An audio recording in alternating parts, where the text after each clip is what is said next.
The cars are on the warm-up lap at Phillip Island. Alan, you... Driver's dilemma, Mike. It is. On dry tires, it's just almost waited for the event to arrive and rained on cue here as they are out on the warm-up lap. People should understand that the tires are as they qualified. Well, Dick Johnson, you just saw the tail of the Falcon break away. There it goes again. Not a pleasant feeling, Dick? It's slippery than a butcher's block out here. I'll give you the mail order. Well, what would be the ideal setup now, to come in and change to wets, or is it not wet enough? Well, to be quite honest, I think I might duck in and go and get some intermediates. Yep. Because it's this circuit is far too quick to be sliding around here on slicks in this sort of condition, I can tell you. I think you've made a very wise choice, Dick. Mate, I'm big into self-preservation these days, I can tell you. Well, we have to keep worrying about that birth certificate. We've got to keep that pressed, mate. Exactly. The shot here of Dick coming down pit lane, and quite a number of the competitors have decided that's what they want to do. John Bowe, on the other hand, pulls up on the front row by himself. There's Glenn Seaton. He's decided to go to intermediates. This presents a fascinating equation, because I guess these guys will have to start from pit lane. If I'm correct. I'm a little confused here what's going to actually happen. I would have thought that the situation demanded another warm-up lap to really settle the field down. The fellows that have stayed out on the main grid are brave. There's no two ways about that. We know old Brocky loves this kind of conditions. He is superb on slicks on a damp track. Mazzara's stayed there. Larry's stayed there. So really the only two people taking a precautionary move are Dick and Glenn Seaton, and that might just be the thing that wins the race for them. Well, the interesting thing is to get that pit stop finished quickly and get to the head of the line, and that's exactly what Dick Johnson has done. They're going to start the race, so John Bowe's in the front row all by himself. Alan Jones comes out of the pits. We're waiting for the start. They're off. And spinning wheels all across there. Peter Brock picks up a couple of gears. Jimmy Richards, the Rainmaster, goes down the outside as well. Here's the pit lane. Johnson's gone. With him goes Crompton. Then there's Glenn Seaton, followed by Alan Jones and Mark Scaife. They've all elected to go to intermediates. That's the front straight shot. They've all left. And here is the field being paced by John Bowe, with Peter Brock up there smartly, and Jim Richards, the only man in the field with webbed feet, running back there in third spot, and Larry Perkins going very wide. This will be a fascinating equation as the rest of the guys who made the charge out of pit lane on intermediates, just look how quickly they are picked up. Yes, well, you can't play around with the rubber when there's water on the track, Mike, and you can see it coming down. It's not pouring down, but it's nasty, and as Dick said, on a circuit which has such fast corners where the G-loads into those corners are so severe, slick tires on any kind of a damp circuit is a nightmare. Johnson has already passed John Trimble, and here's the rest of the field behind him. Race leader is John Bowe, sitting out there on slicks and just tapping on the throttle. Look how carefully JB's taking it. It's like a skating rink out there at the moment. Well, watch the group behind him. That's where the action is. Bowe goes through, and this scrap with Jimmy Richards up the inside of Peter Brock.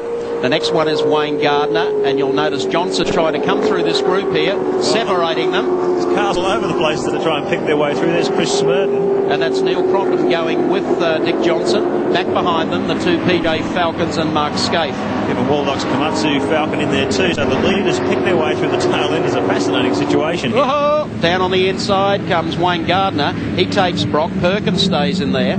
All the fellows on the intermediates have got better One's braking. gone already. There's Thomas Mazzara, and Brock goes around too. Both of the cars on slick, so it really is obviously wetter in some parts of the circuit than what we're experiencing here on the front straight. Bad break there for the MobileNet team.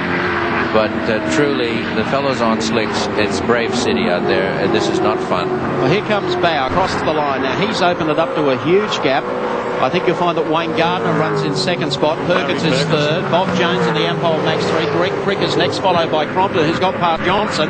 Crompton, the big mover here. I'll tell you, after the James Hardy 12 out, there's Crompton with the headlights ablaze, the number 7 car. Good look at Glenn coming around the outside there, Mike. Here come the guys on the intermediate tyres. The two Peter Jackson Falcons went in for wets, and they're making great inroads here on the leaders. I'll tell you who is doing a good job, John Bowe. Bowe is doing a very good job, and he's really wanting every lap to unfold, because the traffic does dry the track up a bit, and the fellows on slicks really do need to find that little groove in the track where the traffic has been running. But you can see not very often this looks like Burke Straight or Pitt Straight I don't know the main street in Brisbane, Okay. so...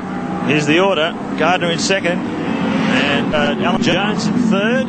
Neil Crompton fourth. This is one of the most competitive outings we've seen from the two Coca-Cola Commodores so far. Rocky just in and out for a change of tires, so you watch for him to come through from behind in the 05 Commodore. Keep in mind these guys are juggling about 550 horsepower on wet weather tyres, but the cars are still on their dry suspension setup, so they'll be pretty ticklish things to drive on the track the wetter it gets. Yes, just the slightest amount of throttle depression, and they'll spin these things around on a top. Well, they're all doing lap times over 2 minutes, 2 minutes 14, 2 minutes 15. They're over a minute or so off their qualifying times, so they're taking it very, very easily in the early parts of the race. Richards and Brock already stopped. Whoa, Here we go. Here we Mark go. Scaife gets them all locked up. It was just like on ice there. Couldn't help it. And once the tire decides to go for a skate, Marky's having trouble even controlling. He may not get out of there now. Look at the spin on the rim. Very carefully. He just Sticking up the low. John Bow's doing a superb job. The local 4 and Fauna. Scaife on intermediate tyres when he went back out again. So across the line, it's getting close. Bow, followed by Alan Jones. Next is Seaton. They're followed by Neil Crompton doing a fabulous job. Then back to Dick Johnson. So it's getting tied up at the front of the field. Bow can only hold them off for so long. Jones.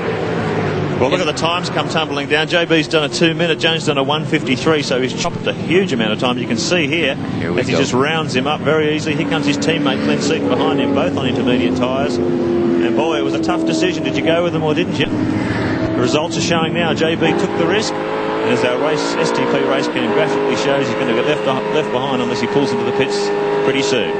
Well, I think John Bow did as well as he could under the circumstances. It was a tough call. Cars very close in qualifying. The top 8 covered by less than a second, and the top 12 were just under the lap record. There goes one of the Coke cars coming Wayne Gardner. Car 4, Wayne Gardner. So Crompton still hangs there in 4th position. That'll be 3rd in about another quarter lap because John Bow can only fend them off for so long. It's actually getting wet enough now where intermediates may not be doing the trick, and they're coming in for full wets. Full wets. Whenever you can see a rooster tail coming out the back, you know there's a lot of water on the track, even if it's not as visible.